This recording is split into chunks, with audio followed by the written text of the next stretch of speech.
Hey guys, so trailer update. There's the AC unit I'm using for it. This is a 15,000 BTU window air unit. So you got 15,000 BTUs, 15,008, whatever that is. So I pulled the cover off here to show you. This is the evaporator thermocoupler. This one looks like it's in a little box of some type. I'll have to pull that out of there. And I will physically tape this to a nightlight, like in my big cooler. So I use a nightlight, 7-watt nightlight. You can buy them anywhere, just incandescent bulb. Tin foil tape, or duct tape. Not duct tape, but actual duck foil tape. I picked up a bunch of these off of Amazon. These are an analog thermostat, and these are very similar to the Honeywell I have. These are offshore version, obviously, but that's what they look like there. Very, very simple to wire. Power in, power over to the next one, power into the next one, power out to the nightlight. So basically, the first one's always going to be your evap controller, and it's going to control the nightlight, and it's going to control the other controller. So power will come into this one, out of this one, into the next one, and then out of the next one into the nightlight, and heat the nightlight, and then turn it off once the requirements on these are met. Like I said, I normally set my my evap for probably minus anywhere from 3 to 5. So this sensor here, this thermal coupler, it will come through the plastic case here, and it'll come in here, and I'll have it sitting down the bottom here, resting right against the evap core. This is your evaporator core. I'll have it sitting down there. In all my coolers, very rarely do they freeze up. These little controllers are very accurate. Like I say, I bought 4 of them, so I'm gonna give them a try. They're cheap. I think I paid landed 95 Canadian, 65 American. So nice looking product. Damn near identical to Honeywell. So yeah, I brought in 4 of those because I use 2 per unit, 1 for my evap. So my evap can run down to -5, and at -5, I've never even seen frost on one of these. So that'll run it down and keep the power on, and then it switches to your room controller. So you'll come out of your evap controller into your room controller. I'm gonna show you guys how to wire this stuff up here right quick. But this is a 15,000 BTU. We're getting ready to cut the hole. I welded in some struts. I really like the strut idea I did on the last unit. It just supports it so well. So let's go take a look at that. Dragged the welder out again today. Had to go get some more steel.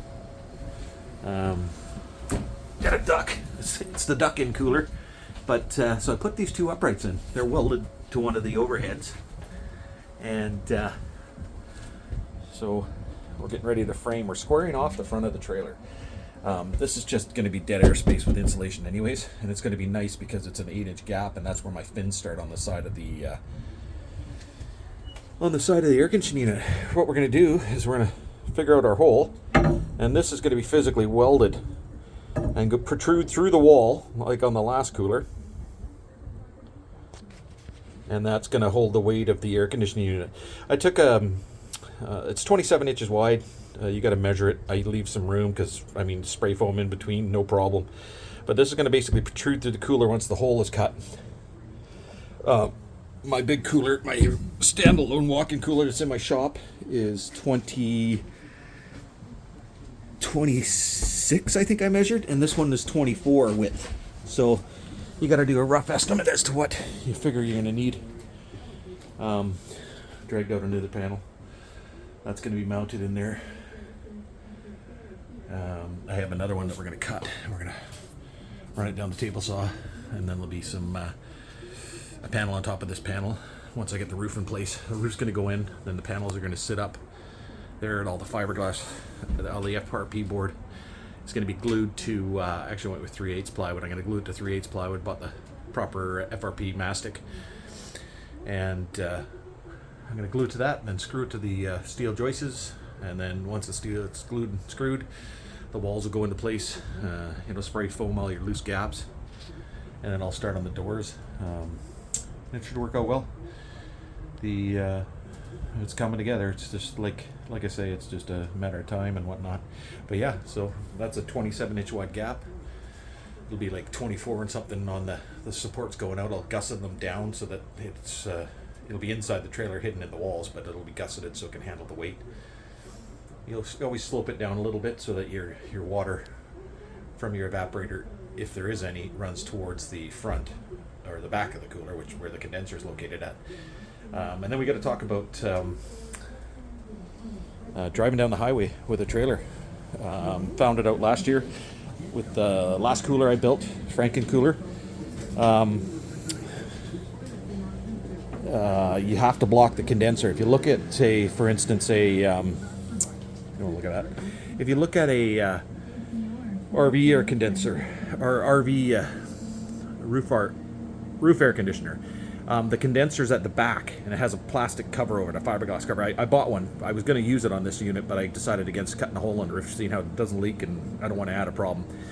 So basically, the condenser's at the back, so it's not constantly being blasted by 80-mile-an-hour wind. So I found that out the hard way driving back.